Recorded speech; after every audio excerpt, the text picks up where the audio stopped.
에이비 프랩이 드릴 수 있는 솔루션을 가져왔습니다. 자, 솔루션에 앞서서 그렇다면 우리 그동안 학교에서 해왔던 토플, 그리고 바깥에서 내가 지금까지 준비해왔던 토플, 얼마 전까지 내가 토플 점수를 뭐 90에서 100점, 뭐 100점 이상 받은, 100점 이상 받은 적 있던 친구들. 근데 100점 이상을 이미 받았으면 상관이 없는데 100점을 못 받은 친구들이 있어요. 근데 애매하죠. 다시 또 준비를 하려니까. 근데 기존의 토플 준비는 버려야 될까요? 아닙니다. 버리실 필요가 없습니다.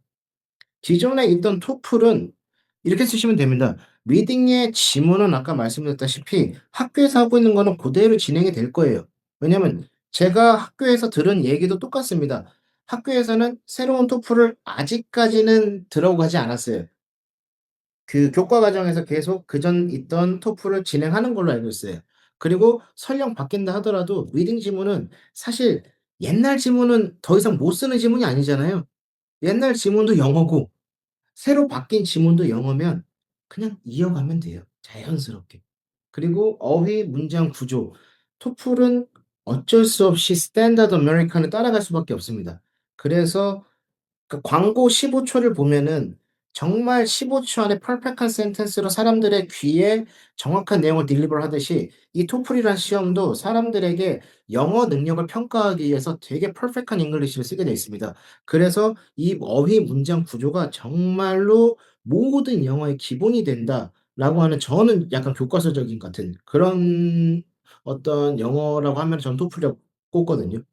그리고 방금 말씀드린 것과 똑같이 토플을 꾸준히 저학년 때 해온 친구들이 뒤에 SAT를 만나게 되면은 정말 자연스럽게 이게 넘어갑니다. 그래서 생각보다 고득점을 빠르게 받아내요. 그래서 저는 쪼끔 저학년 때 토플로 공부를 좀 하는 걸 추천드리는데, 그런데 개정 토플을 준비하는 친구들은 예전 토플을 고대로 고수하고 그 방식을 그대로 고수해서 가지고 가면은 일단은 초반 점수에서 내가 고득점을 받아갈 수 있는 그 점수의 모듈을 가져갈 수가 없어요. 그 난이도 인제 조절을 실패하게 되겠죠. 그리고 아까 말씀하신 것처럼 실비아 선생님 말씀하신 것처럼 반응 속도가 나와야 되는데 이 반응 속도는 아까도 말씀드린 것처럼 내가 꾸준히 노력하고 연습하고 정말 많은 문장을 '어떠한 문장이 나와도 내가 말할 수 있겠다.'라고 생각할 만큼 노력을 하고 얘기를 하고 듣고 써 보고 말하고 이걸 계속 반복한 학생들이 바로 튀어나올 거예요. 왜냐면 아까 seven b 바로 나오잖아요. 이 짧은 속도 안에 짧은 시간 안에 그 긴 문장을 어디에 어떻게 키워드를 넣고 어떻게 문장이 구성되면 이런 걸 생각할 시간이 없어요. 딱 들으면 딱딱딱딱딱 오케이 하고 말이 돼야 돼요 그냥 바로. 그리고 많이 풀어도 안 오른다. 맞습니다. 그냥 적당히 많이 풀어 갖고는 오르지가 않아요. 내가 정확하게 이 시험을 타겟팅해서 반응 속도를 올리는 것만큼 다른 것들도 문장을 배열하는 것들도 다른 어떠한 것들도 새로운 시험에는 새로운 방법을 써야만 합니다. 자, 그래서 그전에 있던 토플은 내 영어를 꾸준히 올리는 데 같이 쓰면서 새로운 토플을 준비할 때는 좀 타겟팅적으로 준비하는 게 좋습니다. 그래서 저희 에비프랩은 두 가지로 반을 운영을 하게 되는데 이번에는 일단 6, 7, 8 학년 같은 경우는 혹시나 인제 뭐 예를 들어서 토플 지문으로 뭔가 이렇게 '나의 실력을 꾸준히 키워보겠다. 영어를 꾸준히 키워보겠다.' 하는 친구들은 인제 레귤러 반을 인제 하시는 걸 추천드리고, 그다음에 만약에 내가 시험이 얼마 안 남았는데 개정판을 해야 된다. 그러면은 인텐시브 반을 하시는 거를 추천드립니다. 그래서 지금 현재 저희 학생들은 방학 기간에는 곧 인제 점수가 이미 좀 나와 있는 친구들은 바로 인텐시브 반에서 준비를 해서 빠르게 좀 새로운 토플에 적응해서 다음으로 넘어가려고 하는데 이 기간이 생각보다 오래 걸리더라고요. 왜냐면 시험 유형이 좀 바뀌었기 때문에 이 적응하는 데 시간이 좀 걸려요, 연습이 필요하기 때문에. 그래서 이 새로운 토플은 정말 그렇습니다. 이 토플은 영어의 SAT 그리고 DP 과정에서 추론 그리고 MYP 과정에서의 그 어떤 그 휴머니티 아니면 어떤 히스토리적 백그라운드 그리고 AP 시험들에 정말 큰 도움이 되고, 제가 미국에서 이제 뭐 예를 들어 군대 갔다 와서 뒤늦게 온 친구들이 어학원으로 왔는데 대학을 가려고 하면 무조건 토플을 따야 되거든요. 근데 그 토플을 하는 그런 친구들이 대학을 갔을 때 꼭 하는 말이 있어요. "난 토플 안 했으면 어떻게 수업 따라갔니?" 라고 얘기를 해요. 그만큼 정말 토플은 대학에서 쓰는 용어를 고대로 갖다 씁니다. 단어도 정말로 미국에서 쓰고 있는 대학교 레벨의 단어를 쓰고 문장도 씁니다. 그리고 교수님들이 쓰시는 언어의 어떤 그 난이도도 딱 토플 정도로 쓰세요. 정말 뎁스 있는 막 어떤 그 전문적인 지식일 때는 이제 SAT 용어 정도까지 나가는데 그게 아니면 이 토플은 그렇습니다. 그래서 이 리딩 같은 경우는 인제 지문을 이해하고 배경 지식을 쌓으며 그다음에 나중에 SAT까지 넘어갔을 때는 추론까지 할 수 있는 독해 기반의 어떤 튼튼한 콘크리트 같은 어떤 그 그냥 베이스가 되어 줄 거고, 리스닝은 딕테이션이 더 이상 필요 없어요. 쉐도잉이 필요 없어요. 딕테이션, 쉐도잉은 리스닝을 떠나서 스피킹에는 무조건 해야 됩니다. 왜냐하면 듣고 쓰고 말하고를 동시에 해낼 수 있을 만큼 즉각적인 반응 훈련을 여기다 갖다 놓아야 되고, 리스닝은 정말로 내가 듣고 이거를 이해하고 할 시간이 없어요. 듣고 아 바로 나와야 돼요. 근데 이게 대학교 가면은 그렇잖아요. 우리가 그 들은 다음에 '어 저게 무슨 말이지? 뭐 하지?' 이럴 시간이 거의 없어요. 교수님들은 그걸 기다려 주시지 않거든요.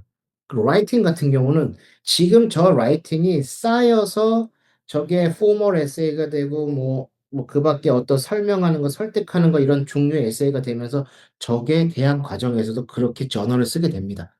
그리고 이렇게 공부를 해야 학창 시절에 말 그대로 grade 6 부터 grade 12 까지 이렇게 공부를 하는 것들이 쭉 이어져야 대학에 가서도 살아남을 수 있습니다. 자, 그래서 저희 인텐시브 코र्스는 이렇게 지금 3주 동안 이렇게 이제 만들어 놨고요. 그 week 1 에는 4 회, week 2 에도 4 회, week 3 에도 4회 이렇게 시험을 만들어 놨습니다. 그래서 처음부터 정말 아주 자근자근 어떻게 준비를 해야 되는지를 아주 알차게 준비를 해 놨습니다. 그리고 각 주마다 저희가 실제 현재 나오는 테스트를 고대로 시험을 보게 됩니다. 그래서 아이들의 그 긴장감을 꾸준히 올려줄 수 있고, 그다음에 vocabulary 테스트, 그다음에 그 vocabulary 테스트가 안 됐을 때 그거를 포함한 다시 또 테스트 리테스트를 하고, 그다음에 말하기 훈련, 스피킹 훈련, 뭐 리스닝 훈련, 딕테이션 뭐 이런 것까지 다 넣어 놨습니다.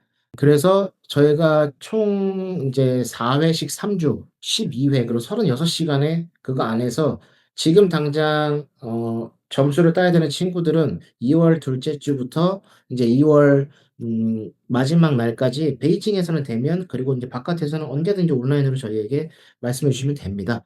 그래서 저는 항상 말씀드립니다. 저번 설명회 들으신 분도 아시겠지만 컴피티션을 통해서 내 아이의 영어가 되게 인텐시브하게 좀 자랐으면 좋겠다고 저는 생각을 했고, 그다음에 SAT라는 거를 레귤러로 하면서 기초부터 내가 그 중급, 고급을 깨면서 심화 과정까지 넘어가는 거기 안에서 내 영어가 DP 이상의 영어를 이미 하고 TOK 2까지 써낼 수 있을 만큼의 능력을 키웠으면 좋겠다라고 했는데, 이것도 똑같습니다. 저는 시간을 효율적으로 쓰길 원합니다.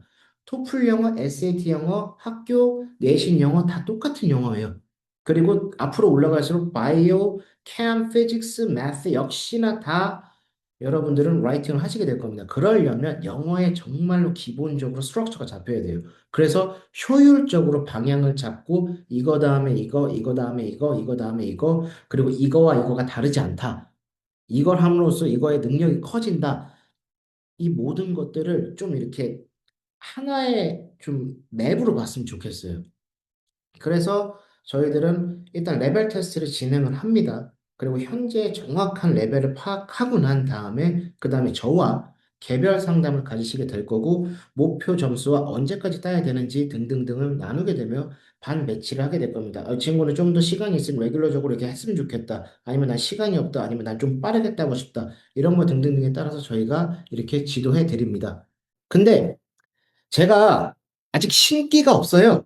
신기는 없고, 그다음에 제가 이렇게 뭐 사주팔자를 배운 적이 없습니다, 어머님들. 그래서 저한테 가끔 아이의 이름을 빼고 생년월일만 주시면 제가 그 아이들의 영어 능력을 알 수가 없어요, 어머니. 그래서 제가 그 이름을 받고 학년을 받고 뭐 이런 걸 하는 걸 어디다 다른 데 쓰는 게 아니라 저한테 그 이름을 주시고 학교랑 그 학년을 주셔야 레벨 테스트를 이렇게 받게 되면은 '아 어느 학교의 누구구나.'라고 해서 제가 이렇게 분리를 하거든요. 그리고 어머님들을 제가 저장할 때 어느 학교의 몇 학년의 누구 어머님 이렇게 저장을 합니다.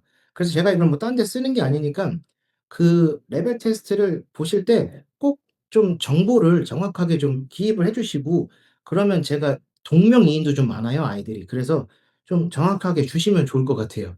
그리고 혹시나 아이가 일정상 테스트가 어려운 경우에는 그전에 두 학기 정도의 어떤 그 성적표, 그 리포트를 제가 봅니다. 그럼 어느 정도 나오거든요. 그래서 간단한 라이팅 테스트라든가 이런 거를 좀 레벨 테스트를 좀 이렇게 조율해 드릴 수도 있으니까는, 만약에 이런 부분이 필요하시면 저한테 그냥 솔직하게 말씀해 주시면 제가 알아서 잘 조율해 드리도록 하겠습니다. 그래서 오늘 설명회가 끝나면 남으셨으면 좋겠는 세 가지는, 일단 점수가 안 오르는 진짜 이유를 본인 스스로, 학생들 스스로 좀 느꼈으면 좋겠어요. 이건 단순히 문제풀이가 아니다. 이거는 내가 이렇게 좀 치밀하게 준비하지 못했다. 그럼 난 어떻게 준비를 해야 되느냐? 본인 스스로 알 거예요. 정말 이렇게 준비를 해야 된다, 치밀하게. 모르겠으면 연락 주세요. 그리고 바뀐 시험에 맞는 준비 순서, 그거는 저희 실비아 선생님께서 정말 잘 준비해 주실 거고, 그 밖에 저희 다른 토플 선생님들, 그리고 SAT 선생님들 역시 잘 준비해 드리도록 하겠습니다. 그리고 우리 아이에게 맞는 수업 선택과 기준은 저한테 연락 주시면 됩니다. 제가 자세하게 상담 도와드리도록 하겠습니다. 그래서 영어는 계속 해오고 있었어요. 근데 이제는 내가 원하는 시험을 원하는 방향으로, 맞는 방향으로 가야 됩니다. 어떠한 시험이든 간에. 엑스트라 커리큘러에서 대회를 나가든 SAT를 하든 토플을 하든 학교에 내신 준비를 하든 DP에서 페이퍼 1, 2를 쓰든 뭐 어떤 걸 하든 간에 '아 나는 이런 걸 이렇게 가야 되는구나.' 이 방향을 좀 잘 알고 가야, 시간도 없는데 그 시간을 자꾸 낭비하면 안 되잖아요. 저희가 뭐 다른 사람들도 하는 얘기 뻔하게 하지 않았느냐라고 생각할 수도 있고, 그런데 진심입니다. 바뀐 시험은 시험을 준비하는 방법이 있어요. 그리고 그 방법을 안 해본 사람들이나 지금 현재 겪고 있지 않았는데 단순히 뭐 "이건 좋습니다. 싫습니다." 아니에요. 방법은 많고 그 방법이 어떤 게 내 아이한테 맞는지 찾아줄 수 있어야 돼요. 그리고 저는 그걸 잘 찾아요. 그리고 저희 선생님들은 그걸 잘 가르쳐 주십니다. 그래서 여러분들께, 그리고 여러분들 자녀분들께 큰 도움이 됐으면 좋겠습니다. 네. 감사합니다.